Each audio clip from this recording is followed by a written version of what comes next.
Պարոն Սիմոնյան, քիչ առաջ ասեցիք, որ այս Ադրբեջանի տարածված ապատեղեկատվության ֆոնին ԵՄ դիտորդները արձանագրել են, որ ամեն ինչ խաղաղ է։ Հիմա խաղաղության պայմանագրում, երբ երրորդ երկրների ուժի տեղակայման բացակայության կետը հանվում է, արդյոք սա չի նշանակում, որ Ադրբեջանին հնարավորություն է տրվում, այսպես դաշտ է ստեղծվում, որ հրադադարի ռեժիմը պարբերաբար խախտի, ագրեսիայի ֆոն ստեղծի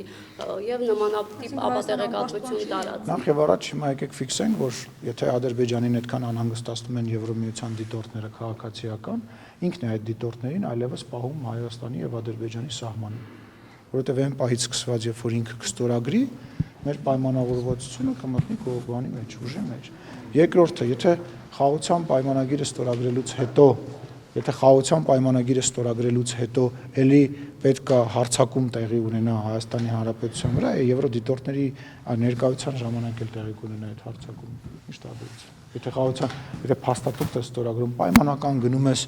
չգիտեմ, Եվրոմիության ղեկավարների ներկայությամբ կամ չգիտեմ, ինչ-որ երկրների նախագահների ներկայությամբ, վկայությամբ, իդեպ տենց բան գոյություն ունի, տենց կարգավիճակ կա դիվանագիտության մեջ, որ ինչ-որ երկրի ղեկավարներ կամ ղեկավար վկա է հանդիսանում, գնում ստորագրում ես եւ հետո հարձակվում ես Հայաստանի վրա, եթե դա ի վիճակի ես անելու եւ կարող ես քեզ ցույց տալ, եվրոդիտորդների վրա էլ կկրակեն, կհարձակվեն։